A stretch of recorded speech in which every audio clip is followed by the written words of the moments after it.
Okay. So before I present our panelists and moderator for the first panel on Latin America, I'd like to acknowledge Paul Lagunes. Paul is a professor at Columbia University, and we're fortunate to have him with us for a year as the Baker Institute's Board of Advisors visiting fellow. He's also an expert in corruption issues, and we're lucky to have him. He has been instrumental in getting this outstanding group of speakers to this conference, and also, has taken the weight of the conference. So thank you, Paul. We really appreciate it.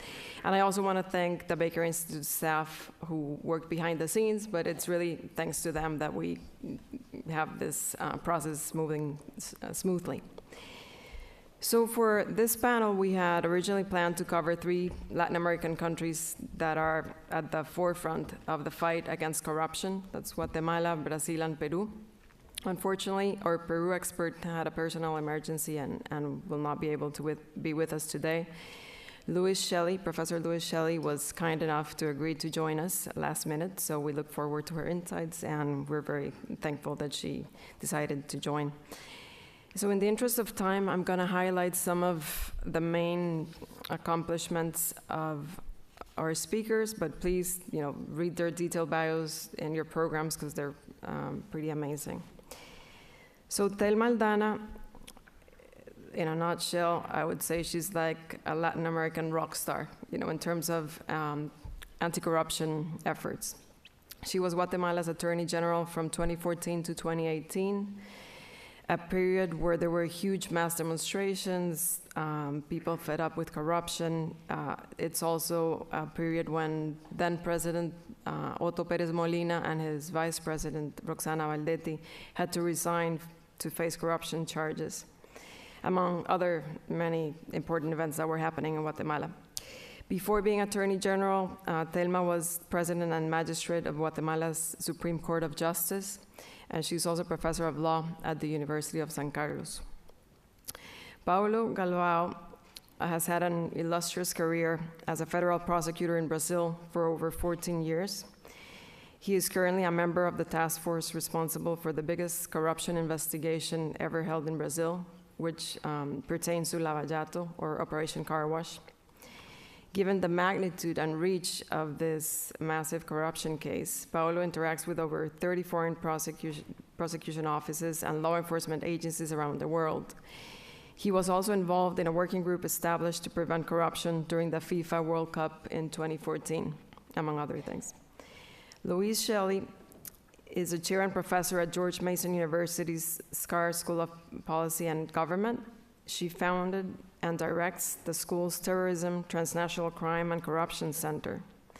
She served as at the World Economic Forum Agenda Councils in the Illicit Trade Council and as co-chair of Organized Crime. She's written several books about corruption, trafficking, and is often quoted in the media and has testified before Congress on multiple occasions. Our moderator, Matthew Stevenson, is also an expert and could clearly be another one of the speakers, but today we've asked him to please moderate the conversation and the Q&A session. Matthew's a professor at Harvard Law School and has served as consultant on anti-corruption, governance, and judicial reform projects for the World Bank, the IMF, the UN, and governments in Asia, Latin America, the Middle East, and other regions. Please help me welcome our distinguished group of experts.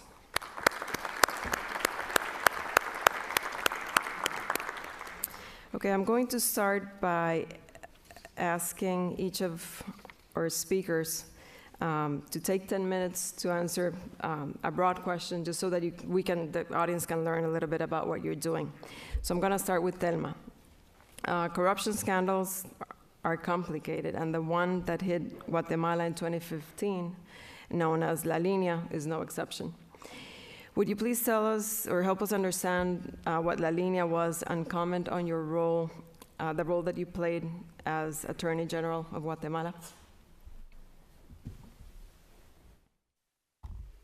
Gracias, Erika. Buenas tardes. Thank you. El Thank you, Erica, and good afternoon. The La Línea, or the line case in Guatemala, became an iconic case. What happened is that it started with a phone tap between an officer, a low-rank officer, and one of the custom officers of the country. The red light indicated that there was a problem with a merchandise that they were trying to enter into the country. This person, this officer, was telling the importer to call a phone number.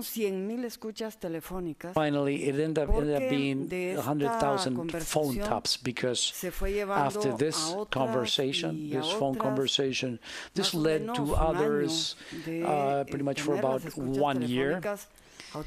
1 year that we had phone taps authorized by a judge. And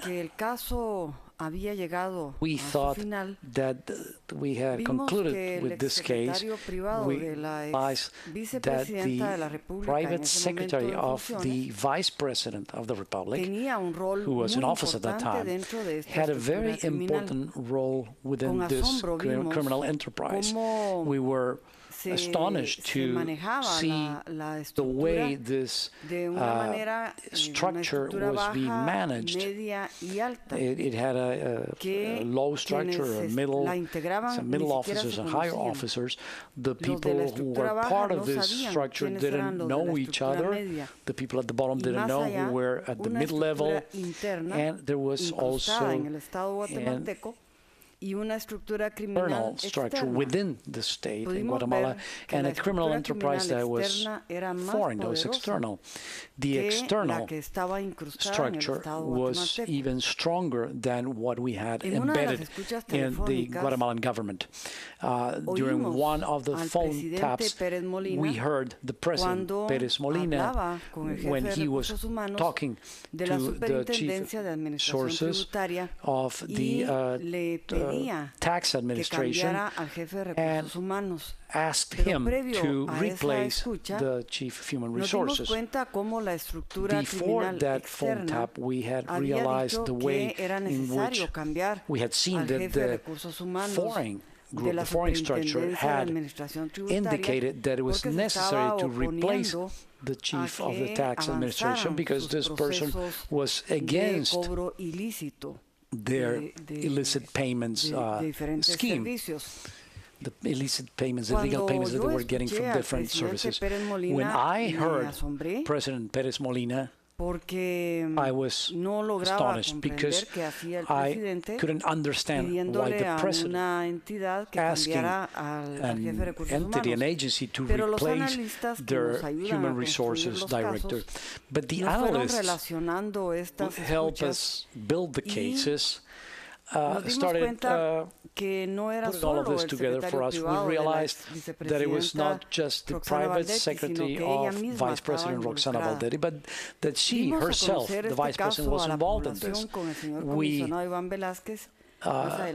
informed the citizenry about this case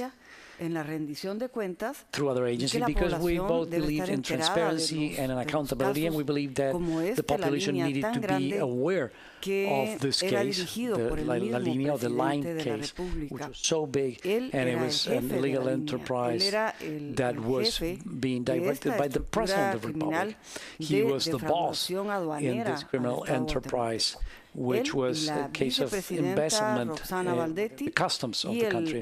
He and the Vice President Roxana Valdetti, and really an enormous criminal enterprise, where through these phone taps, we could, the foreign members of this scheme asking whether the big boss was going to be present at these meetings, or that the owner of the ranch was going to be present. Those were the words they used. And they wanted to make sure that the big boss was going to be present. The big boss turned out to be the President of the Republic. The owner of the ranch was El número uno era él. Public. Y luego, the main female boss was the vice president of the republic. Por ejemplo, so the president was number one. So and during several seizures, we found an Excel chart that showed how the money was distributed. It was millions of dollars of money that was embezzled from the Guatemalan state every week. It's very difficult to summarize this case in 10 minutes, but in general terms, I want to say that as the federal prosecutor at that time, with total independence, I was able to issue arrest warrants against the president, the vice president, against some ministers, against congressmen and people who were part of this criminal enterprise. Because I'm convinced that only through the total independence of the Attorney General in this case, by strengthening institutions, we can strengthen the rule of law in Guatemala. So the magnitude of Brazil's Lava Jato, or Operation Car Wash, has made headlines across the world, has had ramifications in over a dozen countries. As a member of the Lava Jato Task Force, which, by the way, won Transparency International's Anti-Corruption Award in 2016, would you please explain what the task force does and how it's helping fight corruption in Brazil?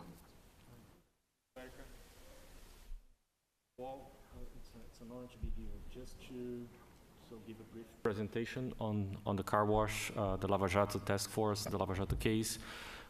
This is a team of prosecutors, investigators, and several public officials in Brazil that were responsible for bringing up in one of the branches of the case where I work in Curitiba, 85 criminal trials against 347 people, 146 of which have already been convicted to over 2,000 years of prison.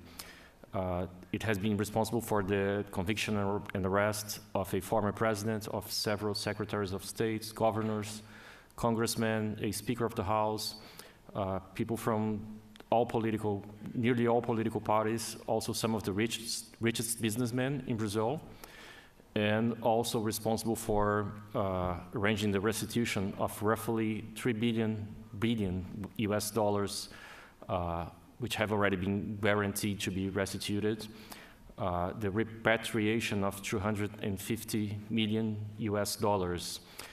And this is just to bring an idea about the results of this case.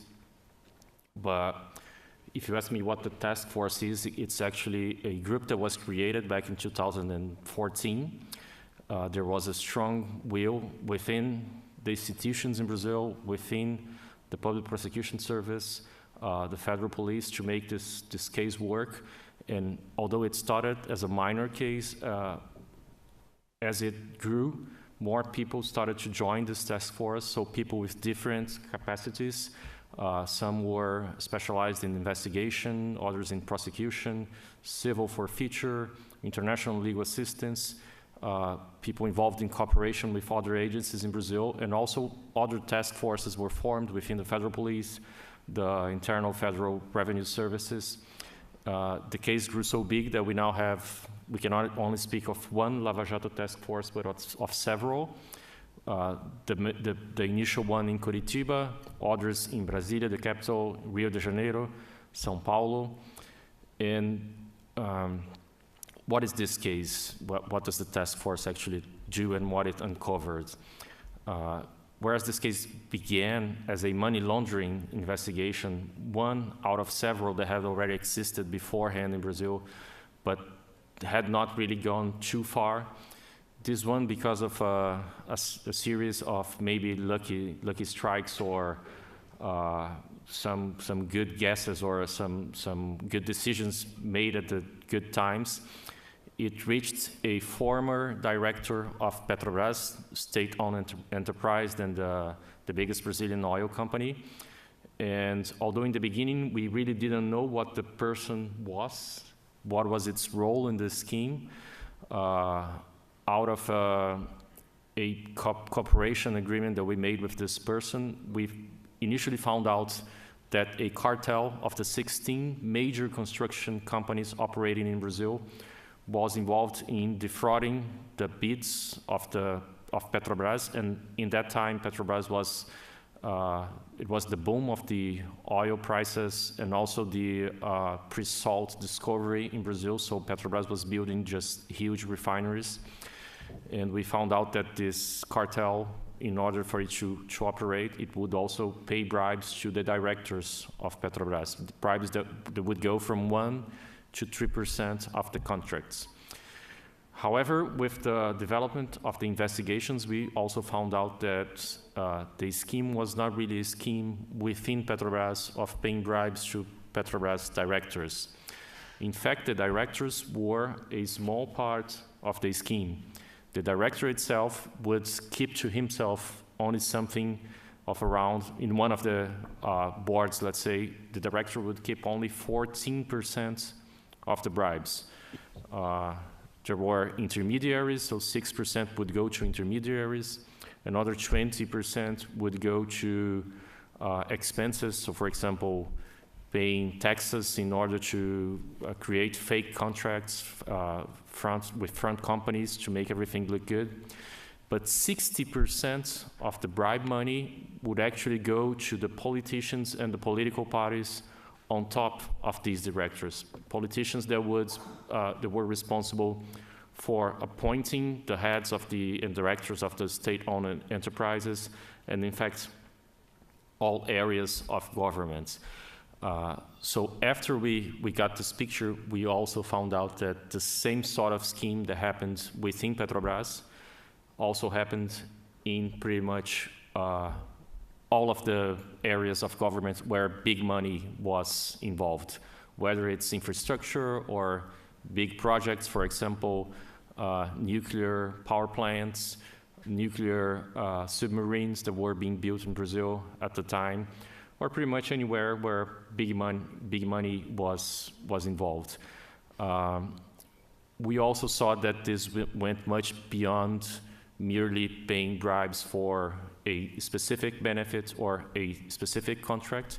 There was a very strong link between politicians in power and big companies, whereas these companies would pay for influence for the future still. So with sort of maintaining parallel accountings just to benefit these politicians and political parties for the financing of campaigns, but whenever they asked for money. So there is a quid pro quo always, but we see that with the passing of time, this becomes actually a relationship of friends in government. We see payments for passing legislation, for example, for providing tax subsidy for certain areas. We even see bribing of parliamentary inquiry commissions to avoid any sort of investigations. Well, the way we got here, how we managed to unsolve all of this, to at least reveal all of this, because there's much yet to be solved. I would just really quickly cite a few issues here, a few questions. We had, ever from the Constitution, we had institutional developments in Brazil that provided for an independent judiciary, independent prosecution office. The strengthening of the public service in Brazil also played a very good role. At this case alone, we managed to build very strong cases based on very strong evidence and a caution with regards to the correctness of the procedures, because we had seen several investigations beforehand that could have reached as far as ours did, being stopped by the courts for minor procedural defaults or faults. We had, of course, a change in international legal assistance over the years, so we had a lot of help from especially the Swiss, but also from several other countries around the world, and including the DOJ in the US.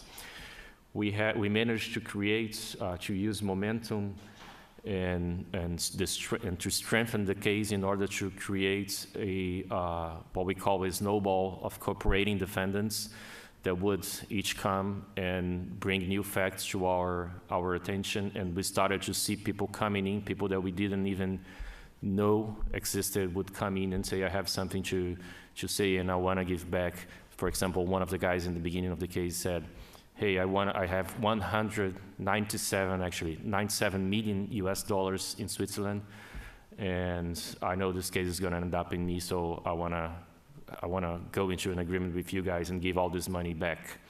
We had the cooperation of different agencies inside of Brazil, and to finalize, we also had a different approach to transparency on the case itself. So also because of technological innovations, the whole files of the case are electronical. So unless there is something that is mandatorily secret because of some legal issue, all of the case can be seen online, either in the websites of the courts, or we've also created our own websites just to make sure that we have the facts out in the open and that we avoid manipulation. We also, and this happened a couple of years ago, the task force did work not only on the case itself, but also to promote, alongside with civil society, to push forward a set of reforms in criminal procedure in the beginning, criminal law in the beginning, but then afterwards, a whole set of reforms for Brazilian legislation encompassing not only the criminal side, but prevention, political reform as well. And this is where we are at now. The country is aiming well, civil society aims to pass a good bunch of these reforms for a while, and we are expecting to see whether this can go. The reason for this is that we really believe that this is a successful case, but we do believe that if we do not go through the necessary reforms in our system, this will have been one case successful, but we are not going to have a real change in the anti-corruption scenario in Brazil. Thank you, Paulo. Appreciate it. Finally, Luis, with your expertise, in terms of illicit trade and corruption and the connection between them, would you please tell us a little bit about that and perhaps give us examples about those in Latin America? Certainly. I have just recently published a book called Dark Commerce, How a New Illicit Trade is Threatening Our Future. And this book has many, many examples from Latin America. And I'm going to try and group them to focus on where there is the most success and where the problems are most difficult.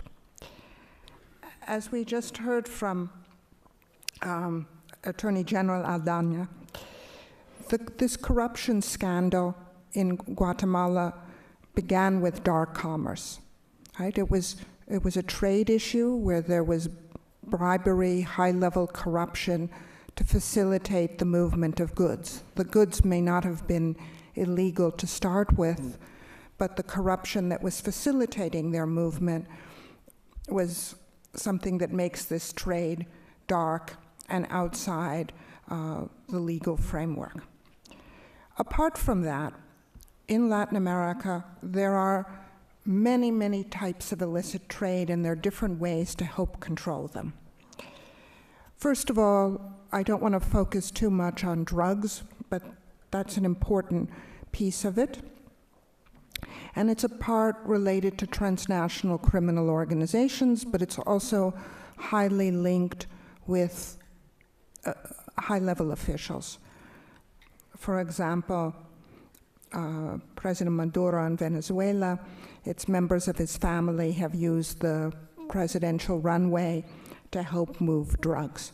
So this goes up to a pyramid of power, but as we see and we've been seeing in the last week in Venezuela, you have popular citizen resistance or protests, massive protests against this level of corruption.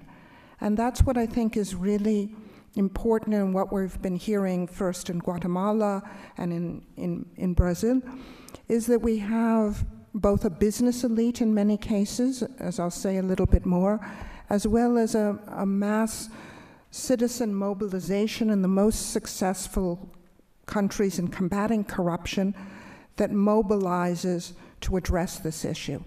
Because it's not just the agencies of government that can do this or combat corruption.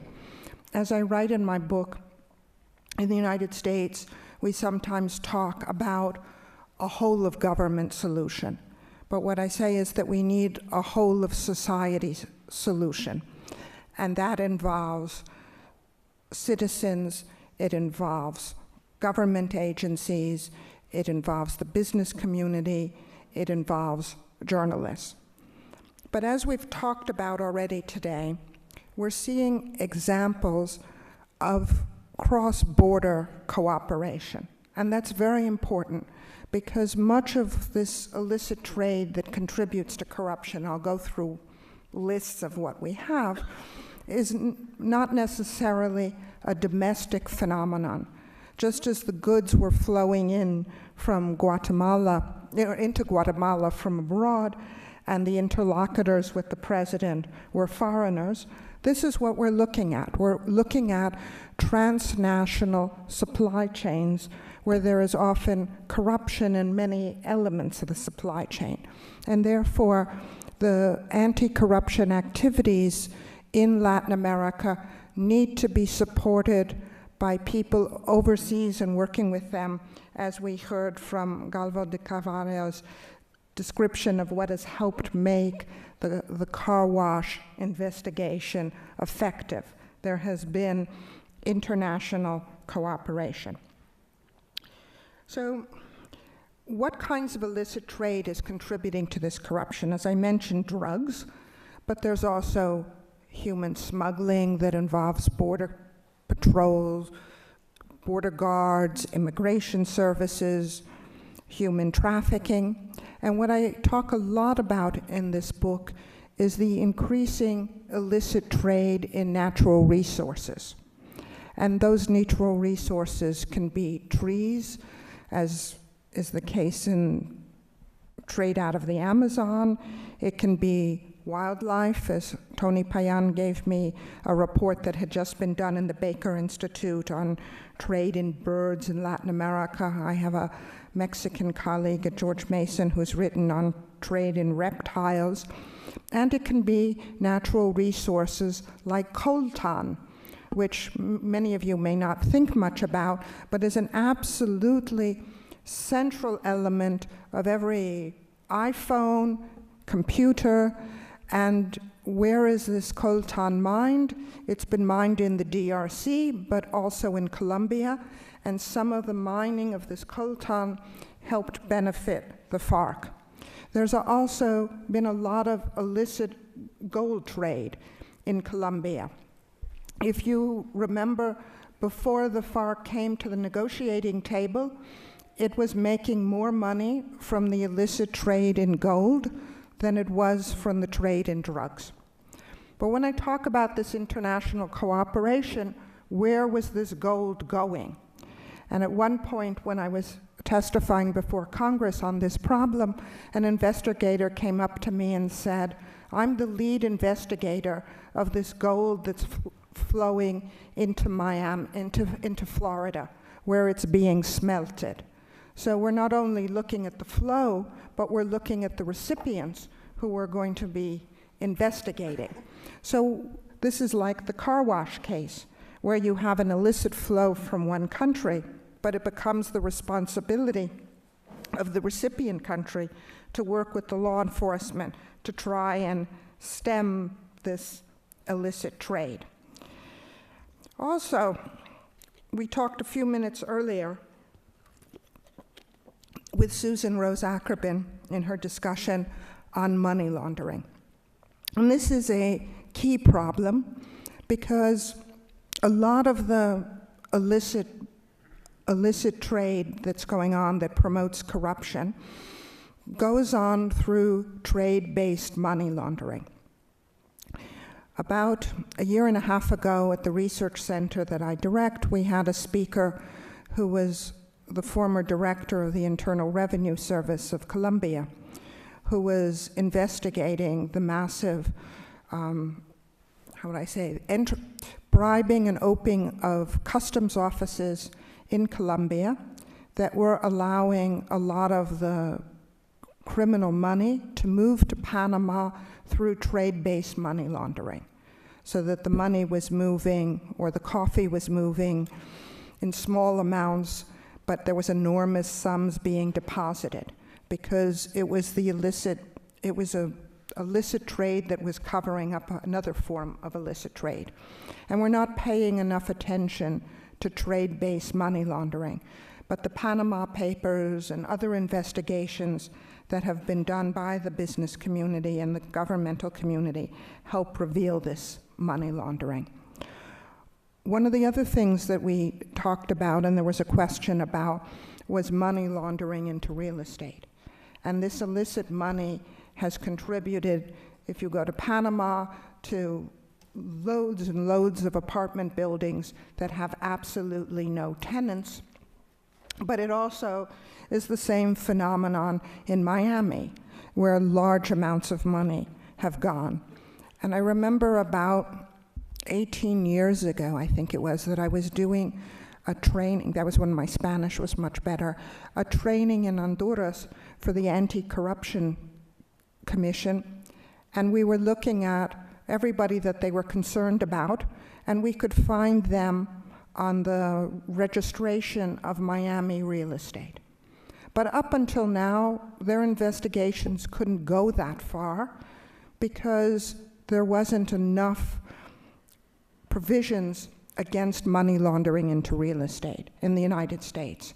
It's not only that you can set up shell companies in Delaware, but there have been enormous exemptions for the real estate industry that have facilitated laundering of large amounts of money into real estate, that have drained much money out of, or permitted the draining of large amounts of money out of Latin America.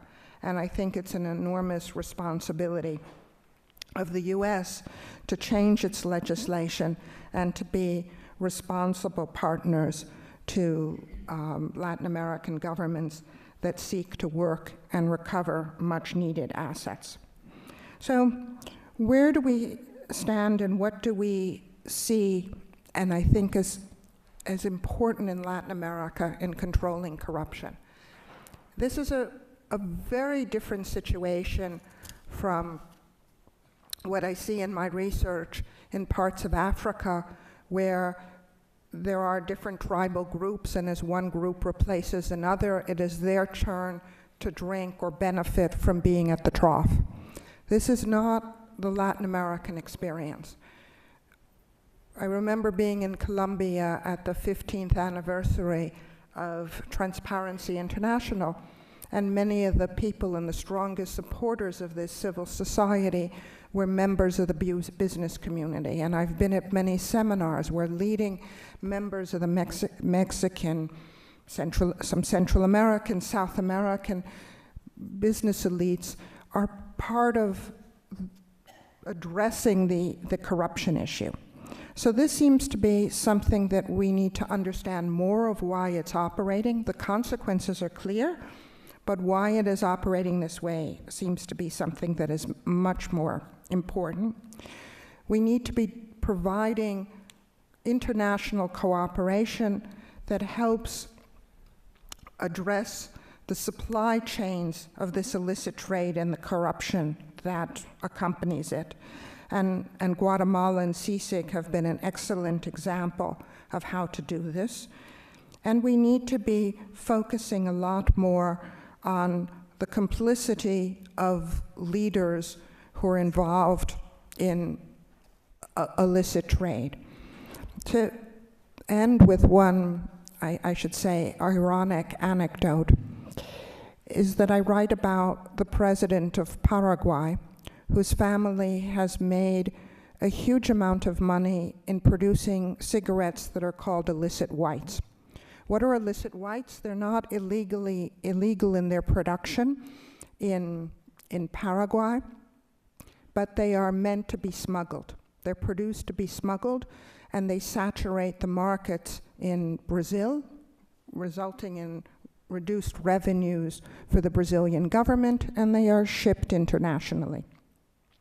And I cite an example of the president of NYU introducing the president of Paraguay and praising his entrepreneurship in the industrial sector, especially in the cigarette trade and many other areas. And this is what I say is that we need to be addressing much more, because many people in Latin America are concerned about these issues, and it is part of our responsibility in the US to not being complicit with this or letting PR firms be hired by corrupt leaders to whitewash their reputations. So helping Latin America deal with its corruption depends on us and how we in the US focus on beneficial ownership, changing our real estate laws, and not praising corrupt leaders in fancy and respected institutions. Thank you. Thank you, Luis. I'm gonna pass it on to Matthew to engage our speakers in conversation, and then towards the end, have questions from the audience. Terrific. So it's a privilege, it's a great opportunity to be able to engage in at least a brief conversation with these terrific speakers, and then we'll have a little bit of time for general Q&A. The first question I want to ask, or issue I want to put on the table, is directed principally to Thelma and Paulo, but of course, Luis, you should feel to address it as well. And I'd frame it this way. So to hear the two of you describe the work of your law enforcement agencies in the La Línea scandal in Guatemala and in Lava Jato in Peru, these sound like success stories. These sound like anti-corruption success stories, which of course they are if considered from a law enforcement perspective. But I think if one broadens the lens a bit and thinks about the larger political context, the story is at least a little bit more complicated.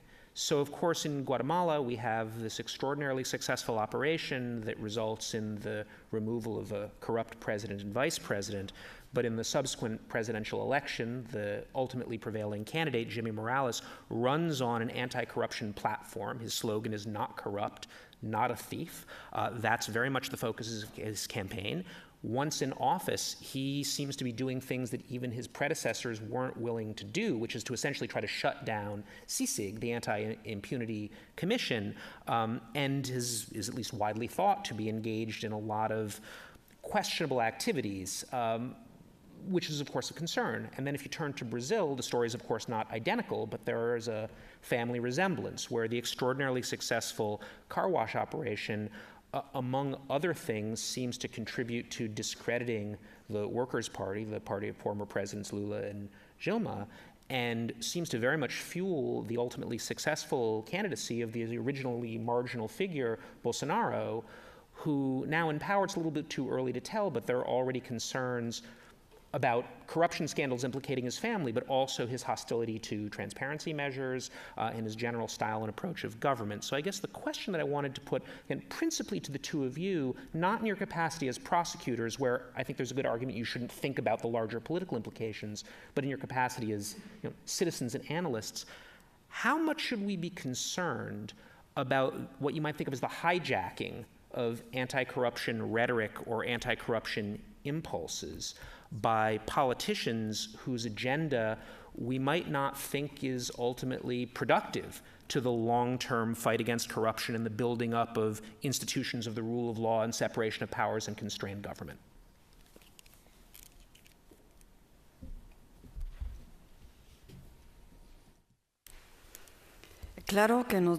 Of course we have to be worried about it.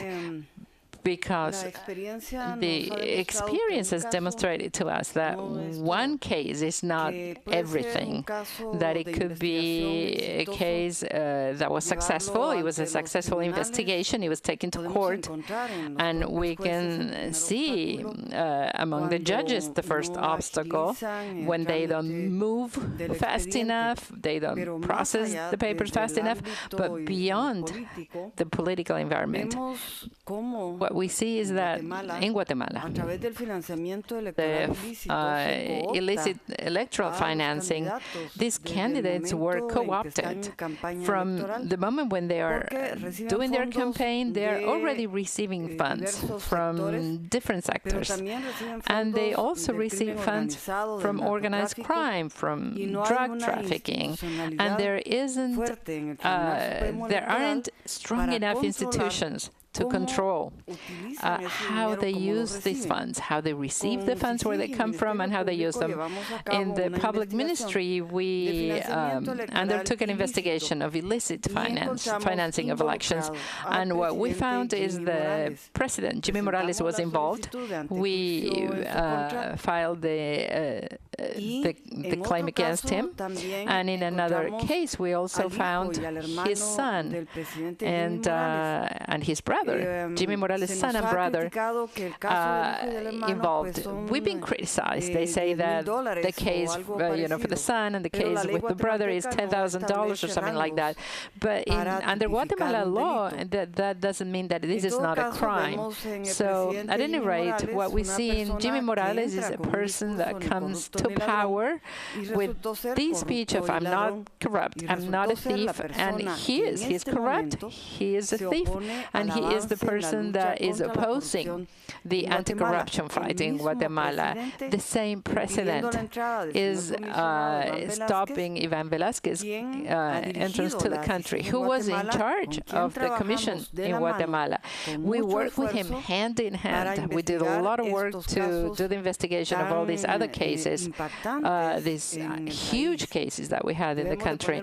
So we really have to pay a lot of attention to the political classes, the old traditional policies in Guatemala, and this has allowed and has enabled this corruption scheme and impunity scheme that we have had in the country. We are doing an investigation. We call it the co-opting of the Guatemalan state. And when we're talking about co-opting, the message is that the Guatemalan state has been captured, and has been captured by criminals in different shapes and forms. It comes in all forms. It could be in all areas, in all different stages. And the president himself, Jimmy Morales, he should have been our ally fighting corruption, and it's exactly the opposite. He is our enemy. He is an enemy of the effort, and the effort that the Commission represents in the international community working together. It came from the public ministry, but it is an effort that started with the citizenry in Guatemala that expressed their desire to fight this systemic corruption that we have in Guatemala. Matthew, that's a very good question that you're posing, a very, very important one. I have a hard time speaking outside of the role of prosecutor, but I'll try. So of course, when we are acting as prosecutors, we go through a lot of questions go through our minds, and we have studied the past and other examples. One of the cases that is somewhat similar to the Lava Jato operation in Brazil is the Mani Puliti, the clean hands in Italy. And we sort of know where it ended up, even though it was also a successful story in itself. We know it ended up with more populist politicians getting to power in Italy, and finally setting back on the efforts against corruption in Italy. So our will has been to learn from history and try to at least have an idea and try to avoid going to the same place. But in terms of options, of course, we as prosecutors, we had no option but to act. And one important point to make there is that even though you are sort of aware that your actions as prosecutors or as a judge will end up bringing not unforeseen but involuntary political consequences, the fact is that if you do not do it, those political consequences will arise at the same time. So if you, for example, do not make public an investigation because it's 3 months before elections, you're going to be maybe affecting the elections the same ways if you, well, not the same way, but you would also affect elections in a way that is somewhat similar to if you did what you had to do.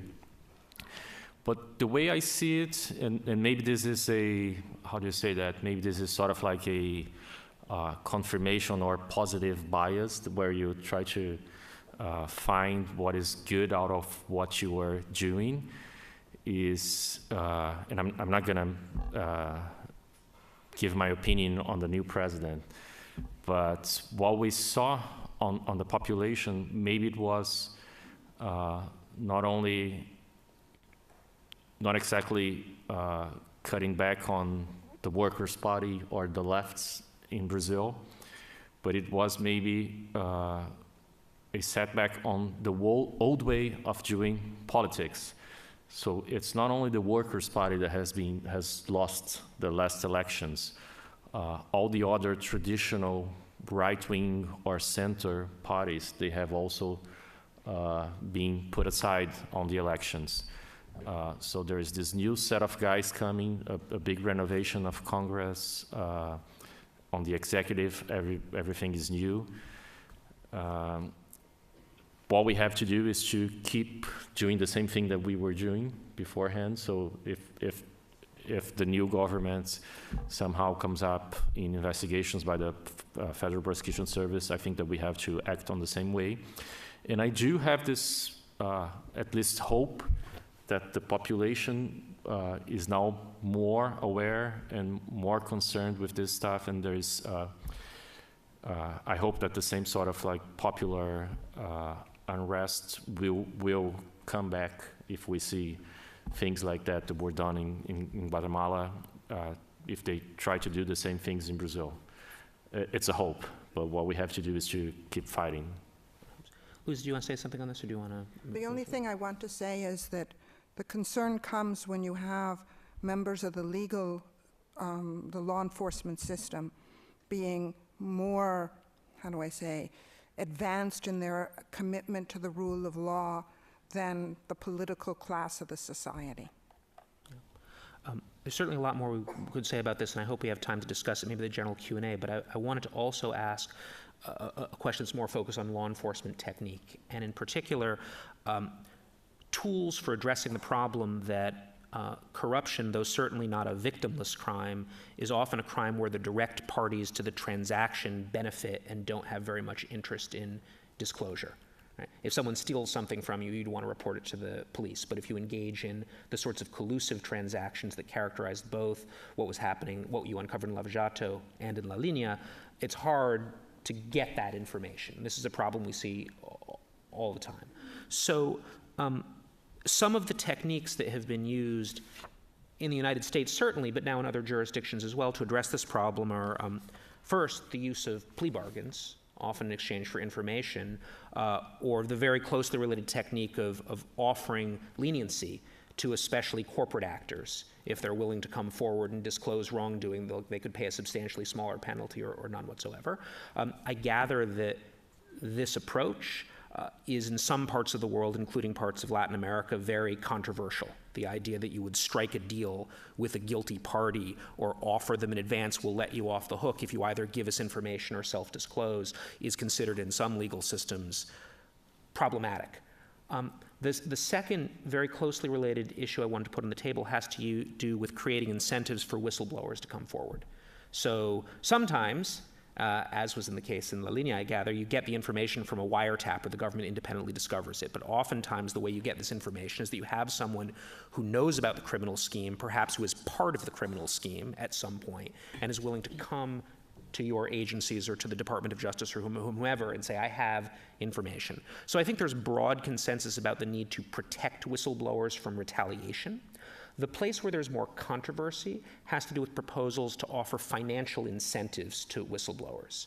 So, for example, in the United States, under a provision of a securities law relatively recently enacted, about 10 years ago, a whistleblower who supplies material information to the Securities and Exchange Commission that results in a penalty in excess of $1 million can recover between 10 and 30% of the recovery directly to the whistleblower.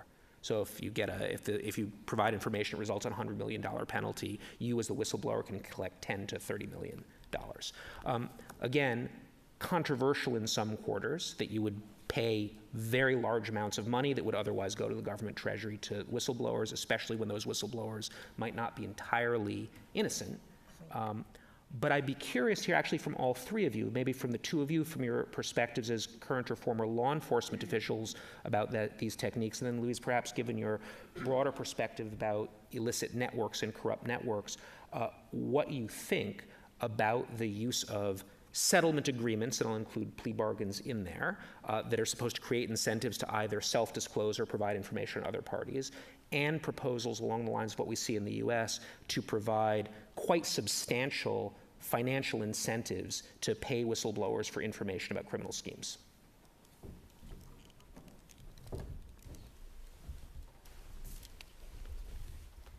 In Guatemala,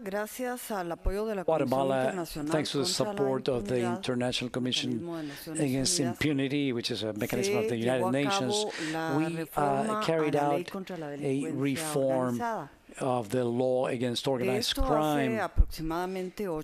This was approximately 8 years ago.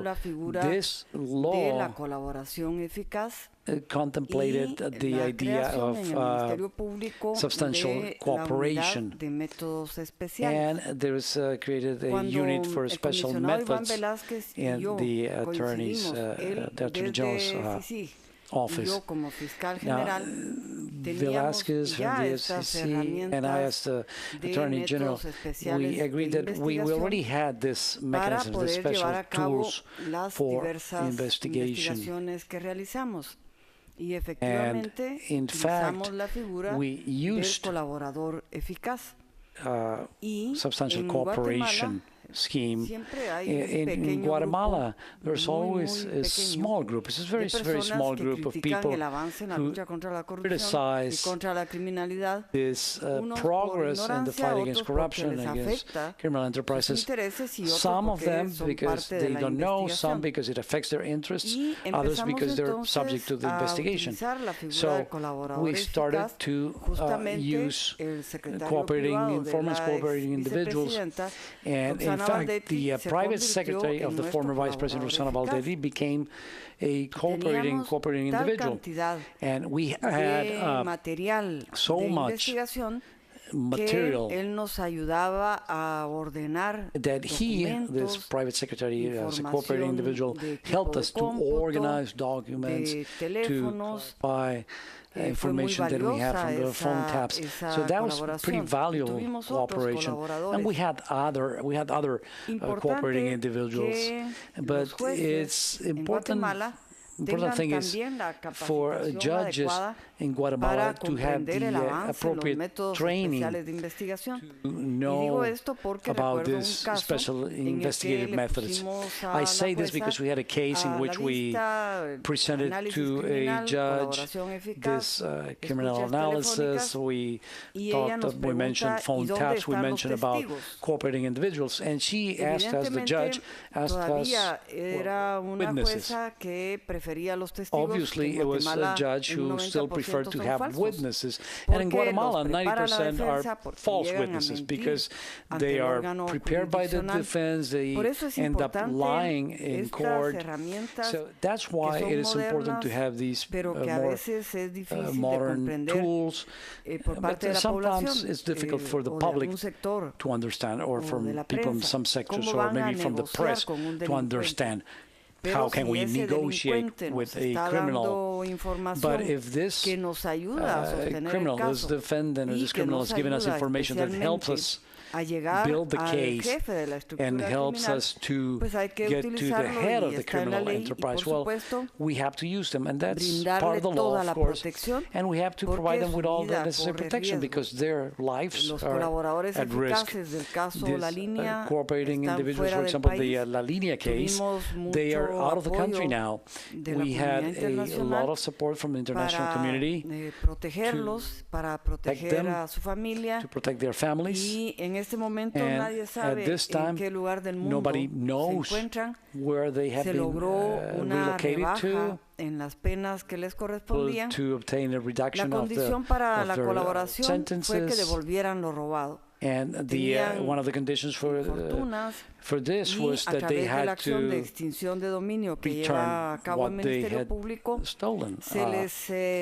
Extinguieron los bienes y pasaron a propiedad del Estado. Property was seized, de tal manera que se logra and this is now property of the government, so that we can compensate the victims of this corruption crimes.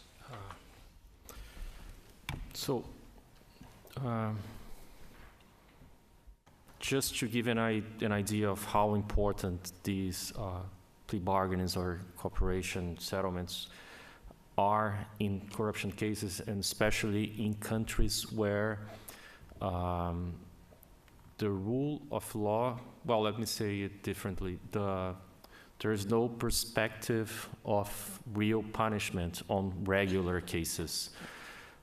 So in Brazil, just to give 2 examples, all of the major contracts that we saw had corruption, we found corruption in those contracts, they were already being audited by the Comptroller General or the Audit Court. The Audit Court had already found major overprices in those contracts. However, that's the sort of thing that the companies did not even bother to worry about, because they knew this sort of questioning would go on for years and years.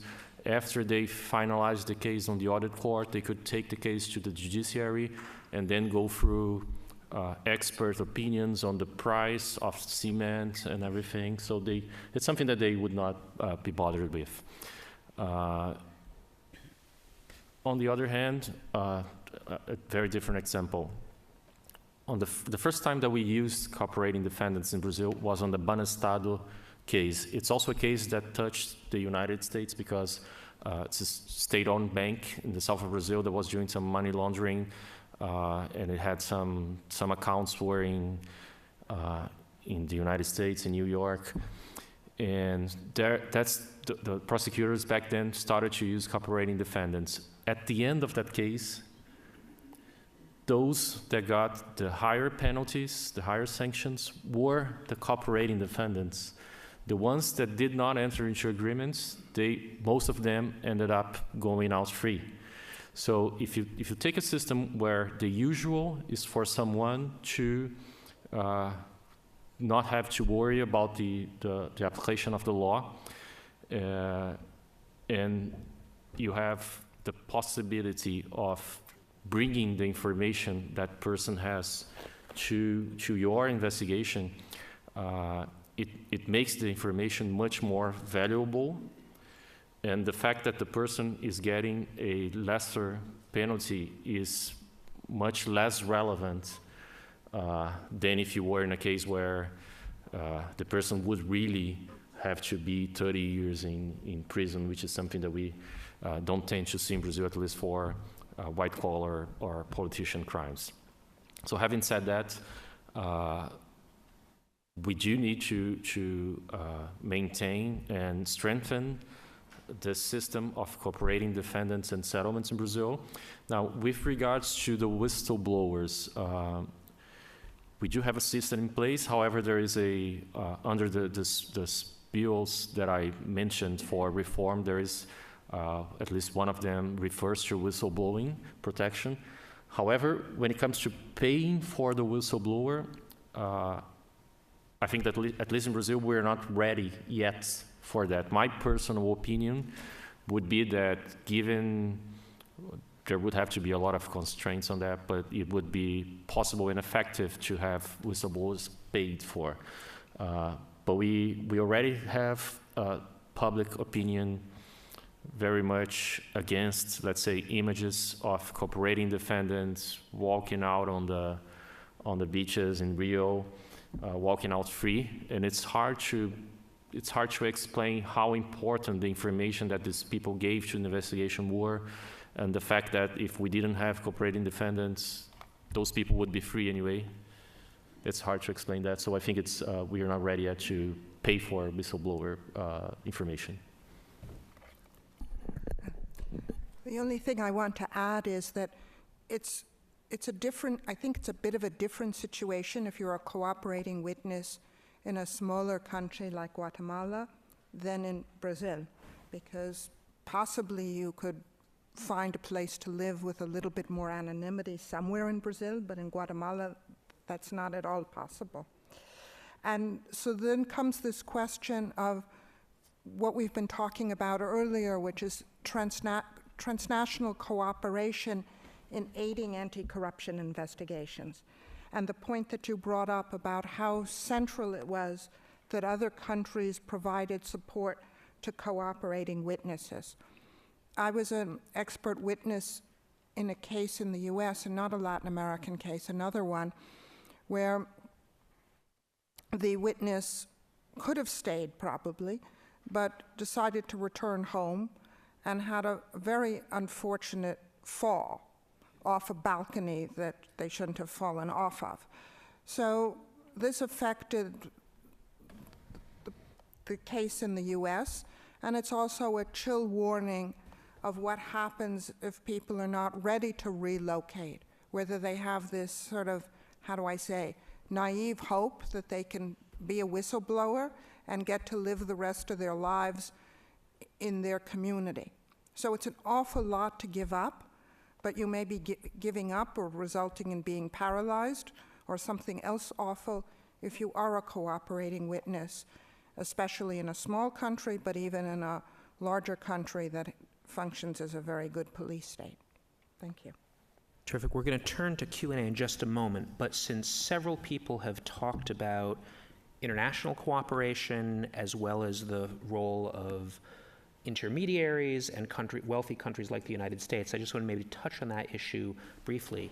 First, just a comment, but then I'll move into the question. Since several people in the discussion in and following the keynote and on this panel have referenced the United States and the issue of anonymous company ownership of the United States, I think it's probably worth mentioning at least two developments that are worth keeping track of. One was the decision of the United States Treasury Department to pilot a program they called Geographic Targeting Orders a couple of years ago that were initially limited to a small number of metropolitan jurisdictions, including New York and Miami.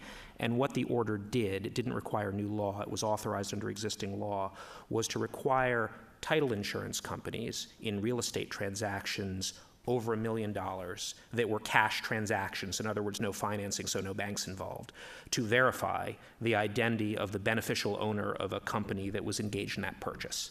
And the reason this is important is if you had a finance transaction, the banks involved would already be subjected to so-called know your customer laws and would have to know the true beneficial owners. But in a cash transaction, a shell company could simply purchase expensive real estate in all cash, and you would never know the true owner of the shell company.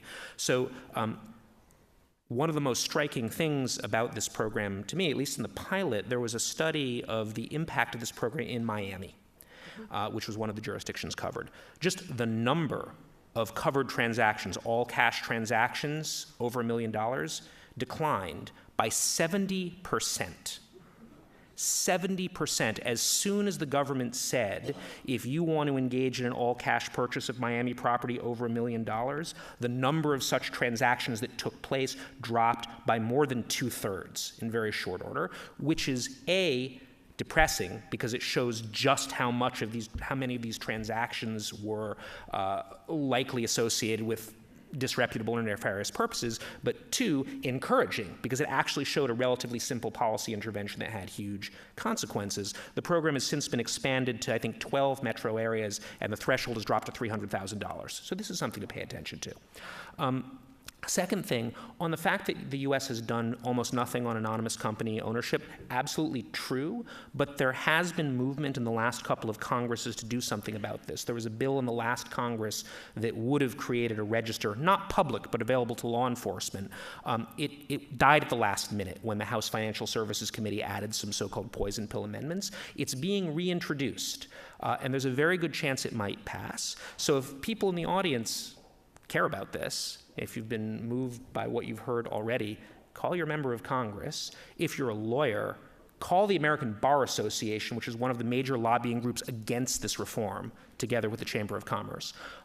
So that's just, I think, something to be aware of. So the situation is not great, but maybe not as completely hopeless as some of the earlier conversation might have suggested in the United States. I think we actually, in this new Congress, there's a moment of opportunity. Which segs into the question that I wanted to put to the panelists, which is that we have, I know it's a diverse audience, many people from the Latin American region, but since many people in the audience, including myself, are from the United States, if you, from let's say a Latin American perspective, or Luis from a kind of global perspective, had one recommendation you would like to give to the government of the United States about something that it could do that would be helpful in assisting the countries of Latin America fight this kind of systemic corruption, what would it be? And again, both because we only have 3 minutes before we go into Q&A, and just because we want to keep this short, limit yourself to like one thing. If you could put one thing on the agenda of this new Congress or the Department of the Treasury, Department of Justice, that you like, if you would just do this, it would be so helpful. What would that thing be?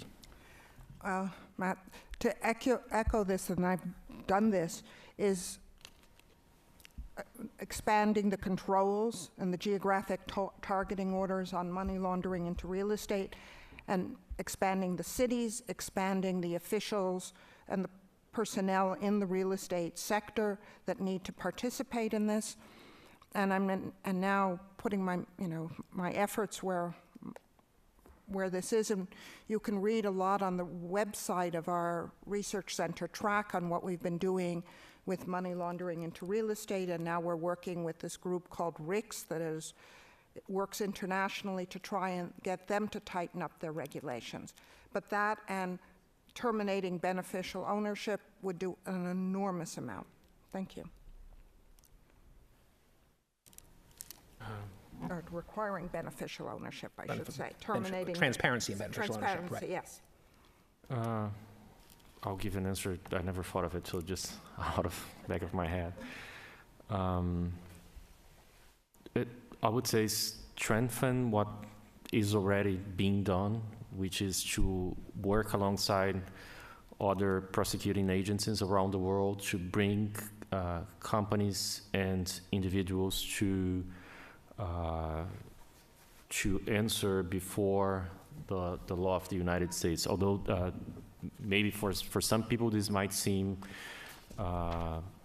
sort of a interference of national matters by another country. On our investigation, this has been very fruitful, and it did not really happen before.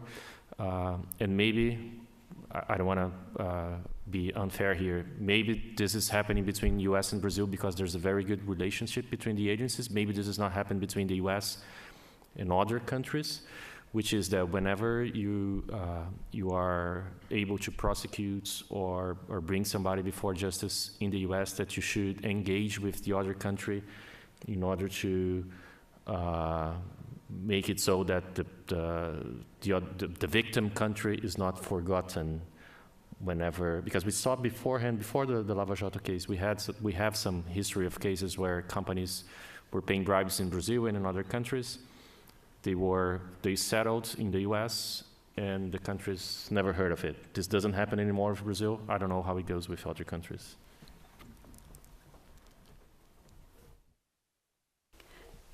En el caso de Guatemala, in Guatemala's case, historically, we have received financial help and other types of help from the U.S.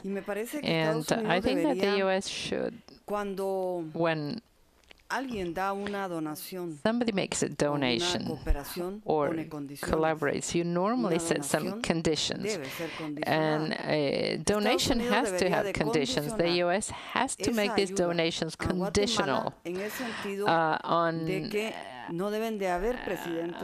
things like Guatemala shouldn't have corrupt presidents, because the United States is giving this money, these funds, and these are funds that come from taxes paid by U.S. taxpayers. So when you make that effort, you should set conditions. What happens in Guatemala? You have the president or the vice president in the prior administration, or you have the ministers and any number of public officers, and they steal the money. They steal the money that belongs to the people. So you have another country that's helping us, and our own authorities are stealing from the Guatemalan state. So there has to be a demand from those that are donating to us that they will continue providing the funds at donation as long as there is transparency shown by the authorities. In Guatemala, we're never going to stop migration because there's hunger, there is extreme poverty, because 60% of the population in Guatemala lives in poverty conditions, and a few people are getting rich in the meantime, and that is never going to work. People will never have a lifestyle or a good project for a lifetime like this. It's very important that Guatemala shows transparency and accountability. Great, that's terrific. So we've got about 15 minutes for people to ask questions to the panelists. As before, I think we want to use the microphones. And I think because time is short, let's collect 2 or 3 questions. Please keep your questions short so the panelists have time to address them. So let's start over here, please. Great presentations. My name is Bill Arnold. I teach in the business school here at Rice, and in fact have a course on geopolitics of energy, where we're talking about Lava Jato over the next couple of weeks, so I was all ears to the presentation. What's remarkable to me about it is the scope, and it would appear that very sophisticated parties were not aware of the scope of what was going on. And you may have explained part of this, and that the system may have inoculated the hundreds of people that are involved in this, because people were accustomed to what was going on, but they may not have appreciated that something of the magnitude was taking place. So I guess the question is, are there other ways in which these hundreds of conspirators were able to keep this quiet and among themselves? And also, how were the prosecutors able to keep this under wraps so that it didn't leak out into the public until you had your cases strongly built? Let's get here, and then one more from here, and then we'll let panelists answer, and then hopefully we'll have time to get in the last 2. I'm a retired petroleum consultant with over 40 years in the oil industry, and I could name many projects that were corruption-driven. I'll just name one. In 1976, Mexico discovered the second largest oil field in Mexico. And it was this, but in my book, really, it was discovered by a Mexican fisherman, name of Cantarell, and that's what the name of the oil field is named after, Cantarell. The U.S. corporations, and I believe also some executive with Petrobras was involved in it, applying a technology that was not proven in the oil industry, and that there was possibly billions of dollars to profit from. And that oil field originally was targeted to, or reservoir estimation will make 1 million barrels of oil a day. In a matter of a year or less, dropped to 600,000 to 400,000 and to 200,000. I believe the lowest went was 180,000. Today, is producing probably 250,000 barrels of oil a day at a cost of billions of dollars to Mexico. So how could we, allow these things happen, because we don't punish our corporations at all, and they get away with it? And I could name many other projects around the world that they have done. And this is one that, since we're dealing with Mexico and Latin America, is how do you deal with such problems? A strong and independent judiciary was key to the success of the two cases discussed in Guatemala and Brazil. Can you, anyone in the panel, provide your thoughts or opinion to the extent that you can, what is the judiciary, this independence in countries, in other Latin American countries, for example, come to mind Venezuela, Mexico? Can you talk about the good, the bad, the ugly? Why don't we just get the last two questions in, and then we'll let the panelists address as much as they can, please. Voy a hacer en español. Primero que todo, quiero felicitar a la fiscal de Guatemala. In Spanish, first of all, I want to congratulate the Guatemalan DA, because I come from Venezuela, and I think if you had been there, you know, Maduro would be in jail. So I really congratulate you for that. To the gentleman from Brazil, I have a question. Odebrecht, the case that was mentioned before. Why was Odebrecht that bribed presidents, ministers, governments in Latin America? I mean, there were presidents like the Peruvian president that failed because of it. Why don't we hear yet, you know, what bribes Nicolás Maduro received? We are talking about $35 million up to hundreds of millions of dollars. I don't understand why we haven't heard about it. Why didn't the prior government in Brazil? Because I think Bolsonaro may really want to help by, you know, take to trial those responsible for this bribery scheme.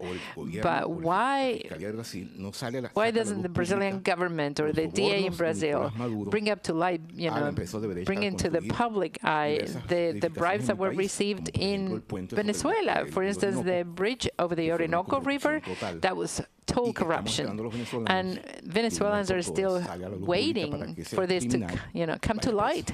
So those that were criminals go to jail. Please, our last comment. Yeah, Bob Fricklin. I'm struck a little bit by both cases, and one of the questions I wonder about is closure. Is there such a thing as closure in each case? And what does it mean for the people versus the prosecutors?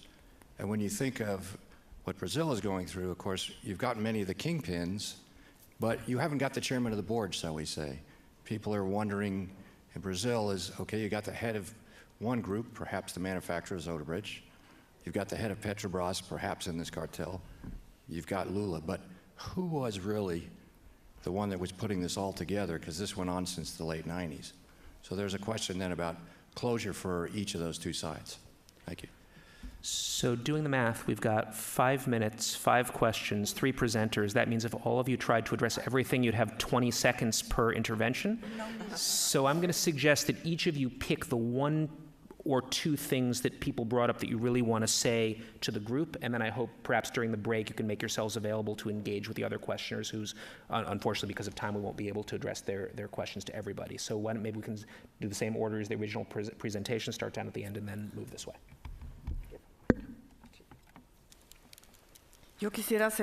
I would like to choose 2 questions very briefly. What happened in Mexico with the oil field? What happens in many of our countries? You have this guarantee for impunity, basically. There's a guarantee that the public officers and the private agents know that they're going to be impune, and corruption is going to flourish if you're impune, if you have impunity. So how to close this chapter? How to close on impunity? You have to pay attention to the political classes, you have to pay attention to the political parties. And as we were saying in Guatemala, according to the investigations that we did, we have seen it since the moment they start with the political campaign. We have a president that has been voted into government, and we know he's corrupt. We're never going to be successful against corruption. As Velázquez said in Guatemala, the original sin in Guatemalan democracy is the financial of our campaigns. It's illicit financial campaign of our elections, and that's where we need to be in. All right, let me try to also answer really quick regarding how we managed or did not manage to keep all of this hidden while the investigations were going on. In fact, the case was a media, from the beginning, the media was all on top of it. So for 4 years now, actually almost 5 years, we have seen the case every day on the media. And the truth is that the prosecutors learned from it almost at the same time as the people and the media. Sometimes we, because of all this electronic filing system, and because of a series of leaks that on our vision,